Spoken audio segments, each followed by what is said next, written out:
Welcome. My name is Susan Britt. I am living in a really interesting place in the ASPCA these days. I am the Interim Senior Director of Operations at our Adoption Center in New York City. So I'm back in the shelter doing all the cool things that you get to do every day. Typically my job is remote and I work on a different level with shelters, but my colleague Krista and I are working on a special project, so we're thrilled to be here and thrilled to be back getting our hands and feet and everything else dirty and sheltering. So when I was asked to do this presentation, I thought, people are coming to a shelter medicine conference. Why in the world would we want to talk about communications for staff and volunteers? And yet, when things are going well in your shelter, processes are humming along, protocols are going great, you never have to think about how do we communicate until things go off the rails, right? And then you have to have the talk. Or someone has to have the talk with you. And so what we're going to be spending the next 2 hours together doing is working on and talking about and practicing communication. Things that you can start doing today and things that you can take back to your organization and implement. We're not going to be splitting the atom today or finding a cure for heartworm disease. We're going to be talking about things that really do serve as infrastructure in your organization. And when communication works, it really works. And when it doesn't, it's awful. So that's our journey today. And I found this quote from Dr. Kate Hurley, one of the pioneers in shelter medicine. And this really summed up so much of what communication is all about, right? Sometimes change occurs, happens not with a roar, but with a million quiet conversations. And that's what you're going to be hopefully taking back to implement with your staff. How many of you in the room supervise other people? All right. How many of you are overseeing or managing volunteers in some capacity? Great. And how many of you have people at home that you also need to communicate with? All right. So everything we're going to be doing today, fully transferable to your life outside animal welfare. So we're going to hear a bunch of different ideas. Today I invite you to just let them wash over you. Some of them may be stuff like, oh yeah, I already know that. And other things, especially when we start practicing giving feedback, may be new to you and might feel a little bit awkward because it might be a new muscle. So we'll be in this ride together and talk about some new stuff. This is our agenda. We're going to start broad with things that everybody in this room likely has to deal with on a daily basis, and that's email. There is some etiquette to email. We'll talk about that. And then we're going to go into some smaller and smaller circles talking about different types of listening, different types of asking questions. We're going to spend some time creating open questions and seeing how incredibly powerful those can be. And then we're going to spend some time on a nifty technique called SBI feedback. How to give feedback anywhere, anytime, and make it the gift that feedback really is intended to be. Sound good? All right.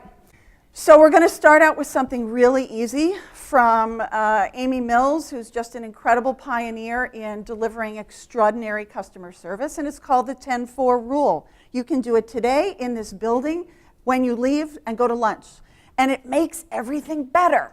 So if you're walking along and someone is within 10 feet of you, make eye contact and acknowledge them. If the distance gets smaller and you're actually within 4 feet of someone, make eye contact. Hey, how's it going? How many times in our organizations are we so busy that we're walking around like this and you don't look up, people think you've got an attitude, and communication can start to break down with something as simple as not acknowledging people when you walk by.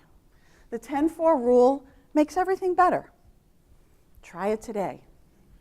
We're going to dig into the world of email because we're all, most of the day, trying to either stay on top of it, catch up with it, or apologize for something that we didn't respond to, right, that we should have several weeks ago. And there's all this weird inefficiency that clutters our email life. That's just madness. So to go along with this, you have a handout. I hope most of you have a handout with a few documents. If you could take a look through the email etiquette do's and don'ts and be thinking of some things that you can start doing right away to improve your email hygiene. So what's some new information? a little snippet that you could start doing right away that would improve your email life. What do you got? Make sure it's going to the right person. Make sure it's going to the right person. Don't be a David. What else? Yes, EOM. If you can fit your message on the subject line and simply put EOM, it tells the reader you don't need to open anything. This is my whole thing. We have started using it at the ASPCA, and really it's life-changing when you can just skim and say, yep, I've got that, I've got that, I've got that. Teach it to your staff, teach it to your volunteers. It's so helpful in streamlining. What else?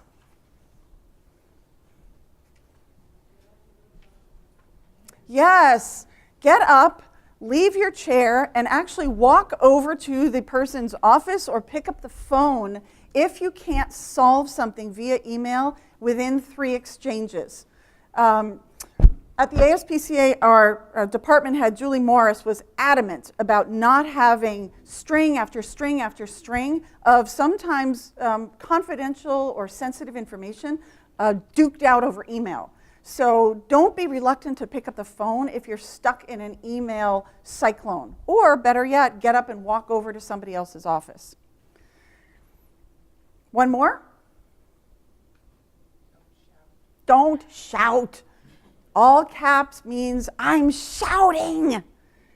You can often, if you need to add emphasis, qualify. I'm simply emphasizing, not shouting, or use a different color ink to send back your reply. All right, so super helpful, just little tips you can share with your staff and team and start to streamline some of your email life. So as we start to build out some communications today, I wanted to layer in something called adult learning principles. And I'm sure many of you in the room might have some familiarity with that, especially if you do some teaching. And so way back in the 60s, a lot of information was gleaned about how adults tend to take in new information. And there are 6 or 7 adult learning principles that really are foundations of learning. We're just going to touch on 2 today because they're so critical for conversation. And the first one is respect. And what the research has shown us is that people are more receptive to learning, more receptive to conversation when they are respected for the skills and experiences and life situations that they bring to the table.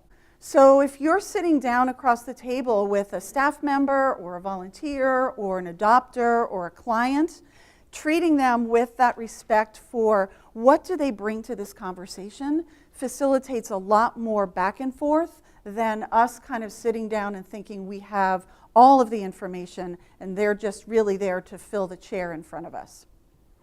And the root word of respect and spectacles are similar. It simply means I see you. What does it feel like and sound like when you are on the receiving end of someone treating you with respect? Makes you feel important, empowered, valued? Yeah. What does it feel like when you're not being treated with respect? Negativity, small, discouraging. Yeah. I heard one in the back. Invalidated, rotten. Yeah, these are great. So we know what it feels like to be treated respectfully and how that makes us stand up a bit taller. And when we're being treated disrespectfully, literally you can feel like your spine having that C-shaped. The next adult learning principle is one that we call safety. And lots of research has been done, especially in developing countries, around the notion of learning and physical safety. But the notion of being psychologically safe in order to learn is incredibly powerful. And whenever I think about this, I think of our recent history and all of these school shootings and the fact that students having a safe place, both physical and psychological, to learn is being eroded. And it really drives home this physical and emotional safety when we're having tough conversations with people. We need to be really mindful of how am I setting the stage for them to take in this information. And I'm wondering, when you've been in a situation in terms of communication and you felt like, yeah, it's safe for me to express myself, how do you know? And then how do you know maybe when you have that spidey sense and I don't really want to say what's on my mind, it doesn't feel safe. What's the difference and how do you know? How a person is reacting, their facial expressions and their body language. Nice. What else? Yeah. Goes back to respect in the first place. Sure. Layering on top of that is this skill of listening. And this is probably most of us, right? We're hearing somebody and we're really waiting like, is she done? Is she done? Is she done? Because I've got my rebuttal ready. I know what I'm going to say. In fact, you can stop talking now because I can probably finish your sentence. Many of us are that kind of listener. So I invite you to, on your handouts, you've got a sheet called How to Listen, if you would give that a read. And be thinking about what are you already good at as a listener and where do you need more strength training.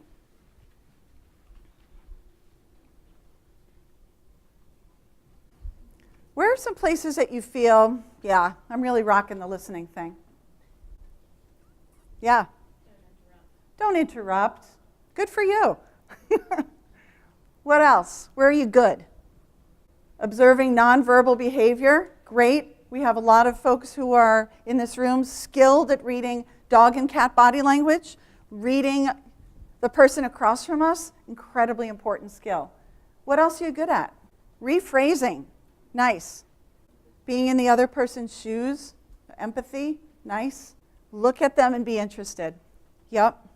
Speaking affirmatively. You know, as humans, we are somewhat programmed to see the glass as half empty. And so it's very easy for us, especially when we're in a maybe a sticky conversation or we don't necessarily agree, to be ready to jump in with corrections or criticisms or yeah buts. What else? Areas where you might need to do a little work. Stilling that voice within. Stilling the voice within. Yeah. So listening is really going to be one of those foundational skills that's going to set the stage for everything else we're going to do and probably a huge amount of work that you do within your organization. So how many folks in the room are working with the public in terms of adoption counseling, at your clinic, community outreach, volunteers? Holy smokes. So everybody almost in the room, right? So we're going to need to really be turbocharged with this skill of listening in order to accomplish all the other cool things that have been recommended and suggested in a bunch of other workshops. Because there's always going to be that other person across the table who's going to need to be your partner. So let's start building on some of the nuances of listening. And there's a bunch of different ways to go about it and then reframe back to someone else. So this first is what we call reflective listening. And it's literally holding up a mirror to that conversation that you're having. And these are some of the hallmarks of what it means to be reflectively listening. You're restating and clarifying versus asking and telling. So what you're not saying is what you ought to do is not reflective listening. You're understanding feelings, not just the facts. When someone in the back said that they could put themselves in someone else's shoes. You're doing more listening than talking. You know, I'm sure many of your parents said you have 2 ears and 1 mouth for a reason. You listen more than you talk. And responding with acceptance and empathy, which is often hard when we want to jump in and educate people and tell them what they ought to do. So reflective listening is sort of that, 2.0 listening skill that we're going to try out right now. And these are just some samples of what it means and what it sounds like when you are engaging in reflective listening. So really, you're holding up that mirror and checking yourself. Did I hear it correctly? Did I get the information and the emotions right? So let's meet our first client. So this is John. He's got this really cool dog named Sprint that he desperately loves. And Sprint needs a medical procedure that's expensive. But he's reluctant to proceed, not just because of the cost, but because he has this suspicion about medical procedures in general for animals and people. How might you demonstrate reflective listening? I'm going to give you just a minute to think about it. Many of you have some Post-it notes at your desk or at your seat. Feel free to sketch out a quick question and response. We'll hear a couple. Who's got one off the top of their head that would demonstrate reflective listening to John? Yeah. What are your concerns about medical procedures for people and animals? Beautiful. You heard it. Here's what he's concerned about, and you reflected that back. Hopefully you can get a little bit more information. Great. How about another reflective listening example?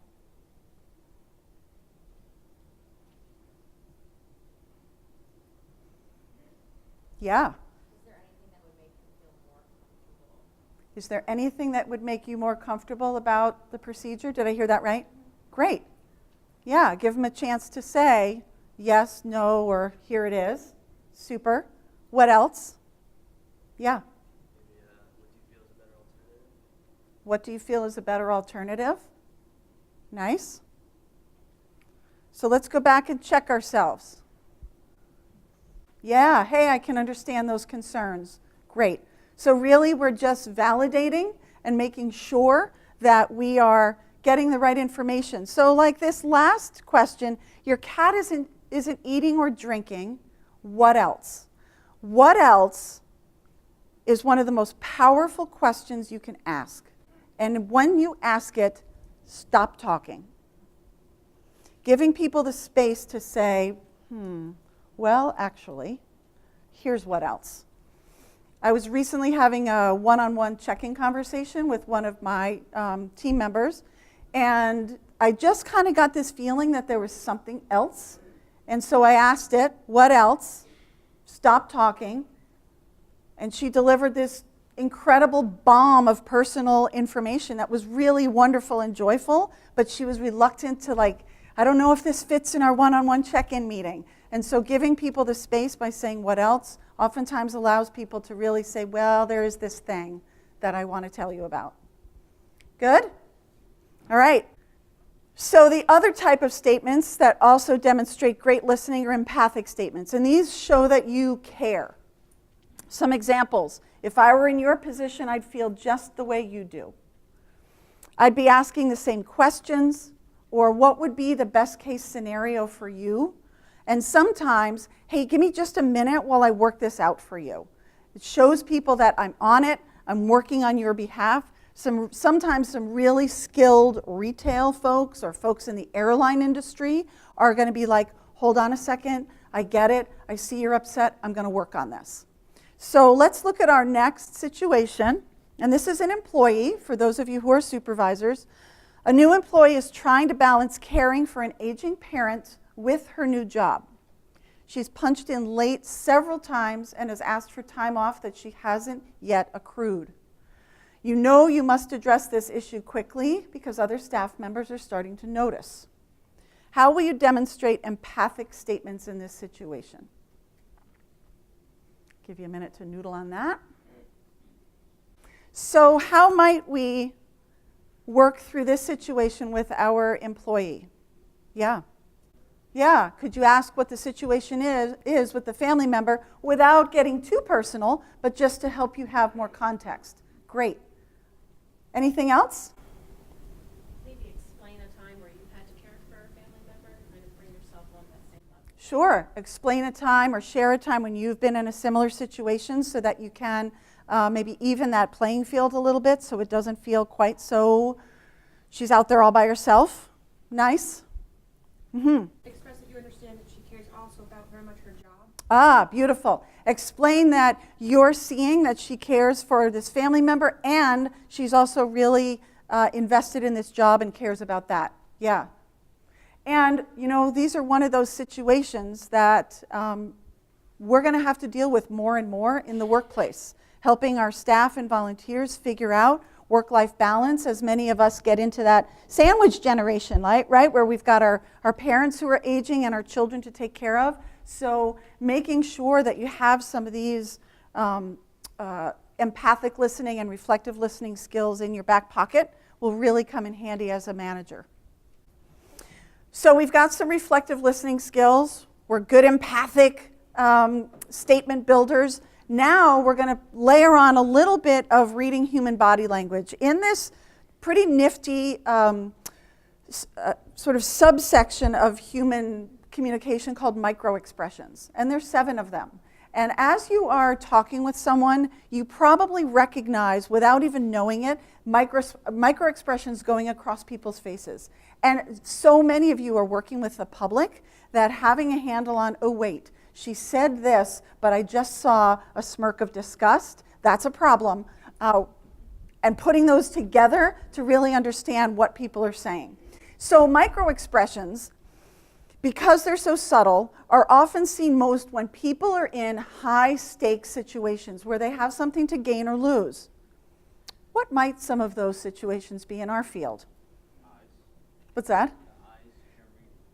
Right, so you can read people's eyes. So in high-stakes situations in our field, what are some of those situations?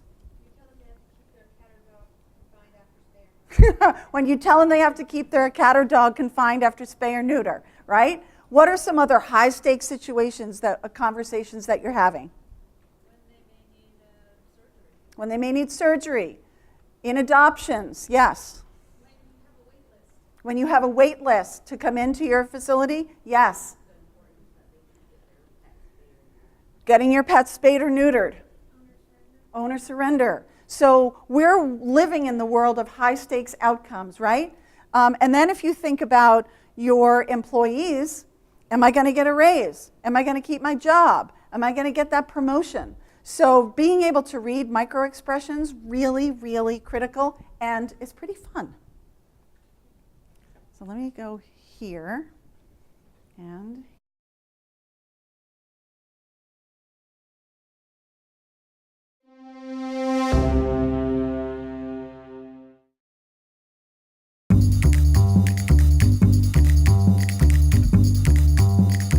I'm Vanessa Van Edwards, and I'm a behavioral investigator. Today, I want to talk to you about the 7 universal facial expressions. Dr. Paul Ekman is the one who discovered that our facial expressions show our emotions.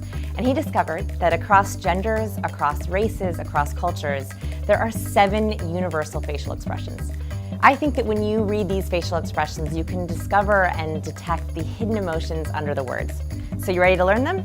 Let's start with the first one. The first one is disgust. So disgust is the face you make when you smell something bad. So you can try this with me if you want. Just show the upper teeth like this and crinkle your nose up and make that gesture. That is disgust. Now people make this not only when they taste or smell something bad, but also when they don't really like something. So if you ask a teenager or a friend, hey, what do you think of that new girl? And she's like, you might know what she actually thinks before she says something. The next one is anger. So this one is really important to know before you get into a big fight. Anger is when you see these 2 vertical lines appear between your eyebrows. So with me, if you can pull your eyebrows down and these 2 vertical lines appear, and then harden your lower lids and tense your lips. That is an angry micro-expression. The funny thing is, when you do it right, you know you start to feel just a little bit irritated. That's called the facial feedback hypothesis. So not only do our emotions cause our face, but our face also causes our emotions. The next one is sadness. This is the hardest micro-expression to fake. So ready? Try it with me. This time we're gonna make a frown. So take the corners of your mouth and pull them down as far as they're gonna go. Then I want you to puff out your lower lip. Even if it quivers, that's really good. Now pinch the inner corners of your eyebrows together so it looks like this. If you start to tear up, if your eyes start to water, that means you got it right, because that is the precursor expression to crying. The next one is happiness. It's my favorite micro-expression. So most people think that happiness is just a smile.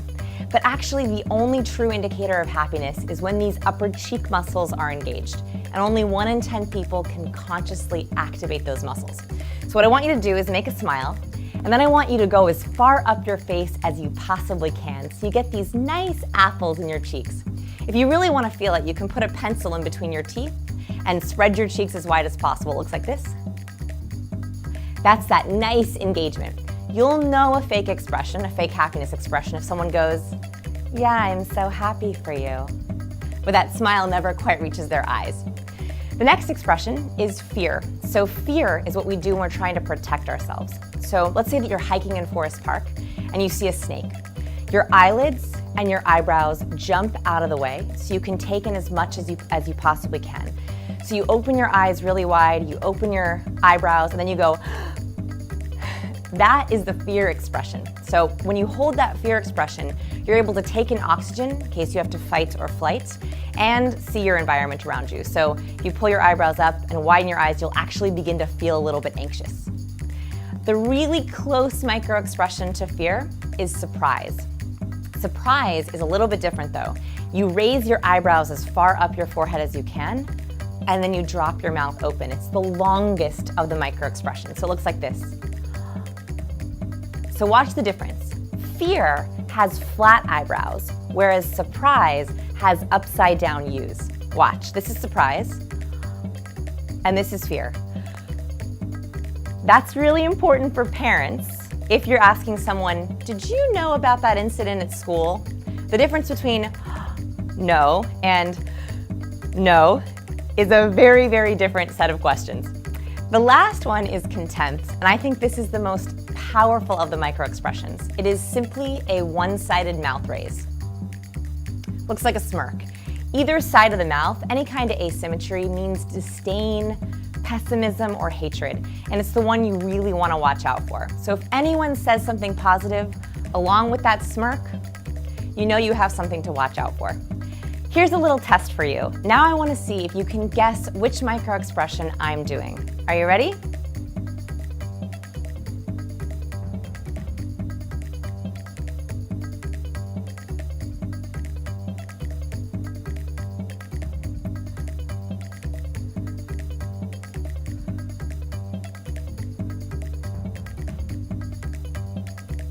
Those are the 7 micro expressions, and I can't So we're wait going to for you to start continue to seeing move them in forward your and own start to life. build on some of our skills. But let me get your question. Yeah. Another side to the micro expressions is the ones that you are conveying to the person with whom you are interacting. Exactly. So micro expressions go both ways, right? So if what you're saying is followed by a smirk, yeah. So you've got to be really mindful that your own face and micro expressions are in line with what's coming out of your mouth. Great point.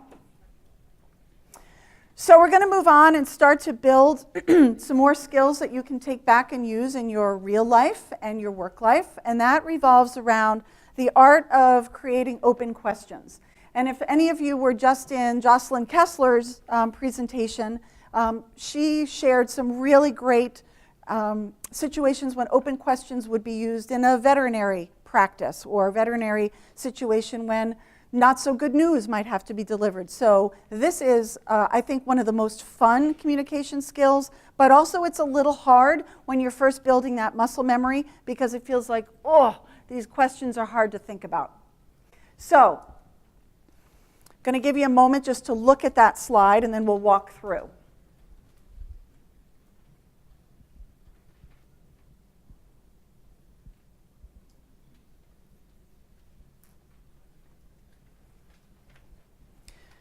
So nothing groundbreaking here, right? We know that open questions allow a conversation to volley back and forth without one person having control.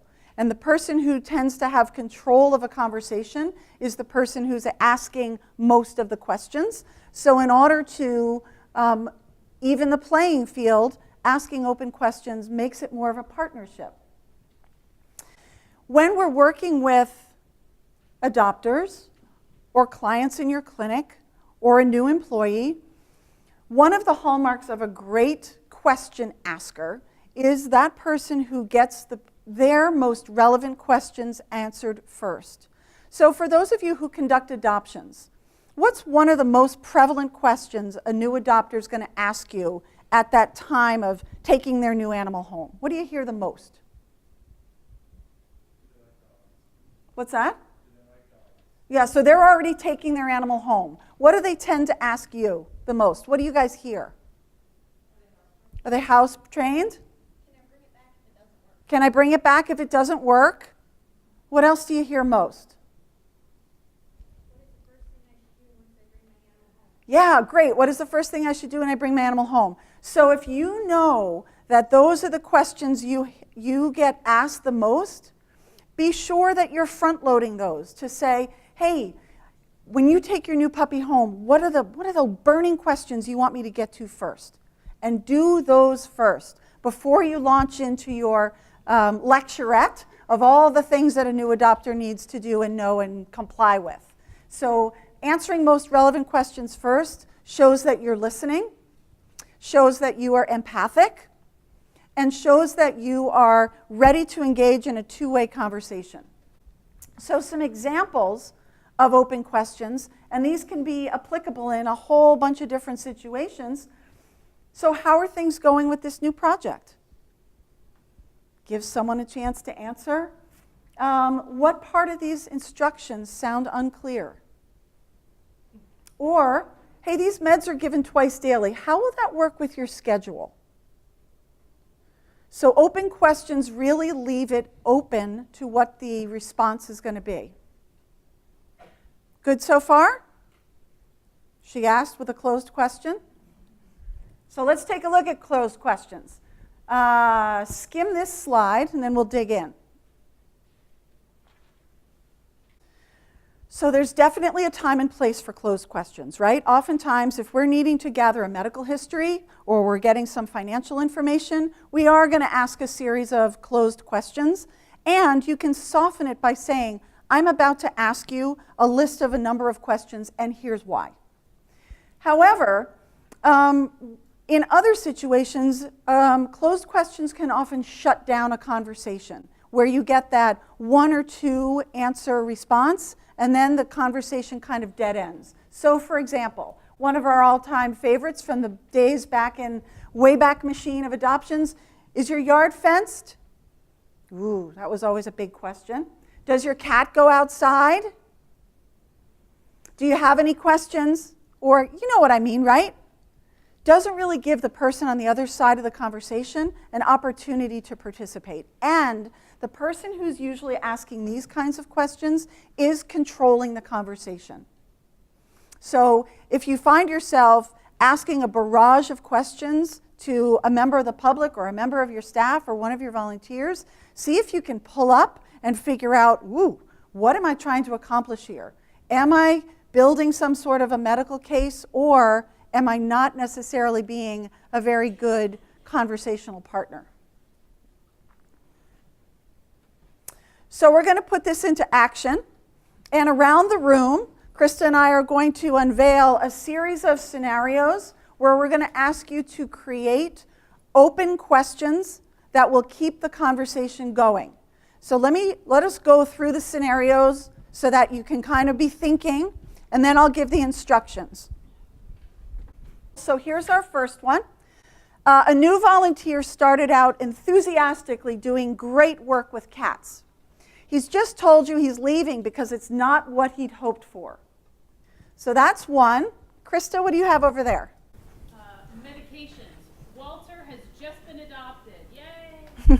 He's going home with meds that need to be given 3 times a day. Okay. Here's a scenario about heartworm treatment. So Krista is taking home her new dog, currently being treated for heartworm. She has lots of questions about what keeping the dog quiet means. When on feline intake, a local rescue group consistently brings in kittens, despite the fact that you're struggling with admissions from the field and from the public. And then we have an RTO. So Fergus has come into your shelter 3 times in the past few months as a stray. His family has come each time to reclaim him quickly. And then the last one is on puppy adoption. The Dempster family is here to adopt a puppy. It's their first pet now that the kids are older and they're ages 4 and 6. So the instructions for this task are that you're going to choose 2 of these scenarios that really speak to you, depending upon what your role is in your field. And you're going to write out at least 1, but hopefully more, open questions that will keep this conversation going and allow you to learn more. So, for example, for the medications question, we are trying to understand if Walter's new owner is going to be able to comply with giving meds 3 times a day. And we want to make sure we're having a conversation so that we can get the answer, or we might need to dispense a different medication, depending upon what we're learning from this conversation. So, what questions do you have about the instructions? Let me add one more detail. Many of you have little sticky notes close by or at your seat. You're going to write your open questions on those and put them on the appropriate flip chart. And then we're going to go through and do some critiquing of those questions as a group. We've got more stickies if you need them, but if you can share with your neighbor, cool. We're going to take about 10 to 15 minutes for this task. So write out those questions, put them up on your 2 scenarios, have at it.